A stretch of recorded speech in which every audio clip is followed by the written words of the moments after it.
చాలా మంది బుల్లెట్ లో వచ్చే ఆ పటాకా సౌండ్ ని ఎంజాయ్ చేస్తారు. కానీ అసలు ఆ సౌండ్ ఎలా వస్తుంది, అది బండికి ఇంజన్ కి మంచిదా కాదా చాలా మందికి తెలియదు.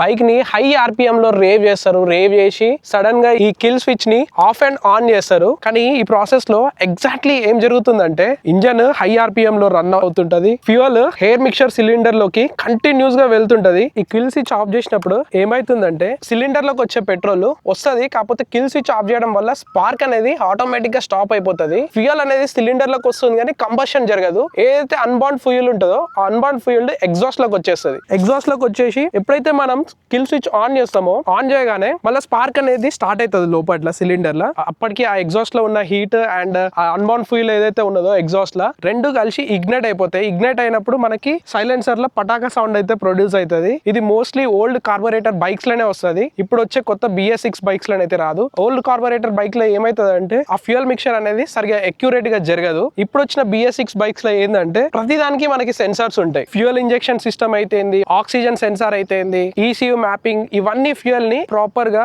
ఫ్యూయల్ మిక్చర్ ని బ్యాలెన్స్ గా చేస్తుంది. అందుకే BS6 బైక్స్ లో నార్మల్ గా మనకు అంత సౌండ్ రాదు. ఓల్డ్ బైక్స్ కు వచ్చినంత మన BS6 బైక్స్ లో అంత హెవీగా రాదు, నేచురల్ గా వస్తుంది సౌండ్. ఇప్పుడు చాలా మంది ఇంటెన్షనల్లీ ట్యూనింగ్ చేసి ECU ని రీమ్యాప్ చేసి సైలెన్సర్ ని మోడిఫికేషన్ చేసి ఎక్స్ట్రా సౌండ్ కోసం ట్రై చేస్తారు. కానీ హానెస్ట్లీ చెప్పాలంటే కంటిన్యూస్లీ ఈ బ్యాక్ ఫైర్ సౌండ్ చేస్తే ఇంజన్ కి మంచిది కాదు. లాంగ్ టర్మ్ లో ఇబ్బంది అవుతుంది. ఎగ్జాస్ట్ సిస్టమ్ డ్యామేజ్ కావచ్చు అండ్ మైలేజ్ డ్రాప్ అవ్వచ్చు. ఇంజన్ స్ట్రెస్ పెరుగుతుంది.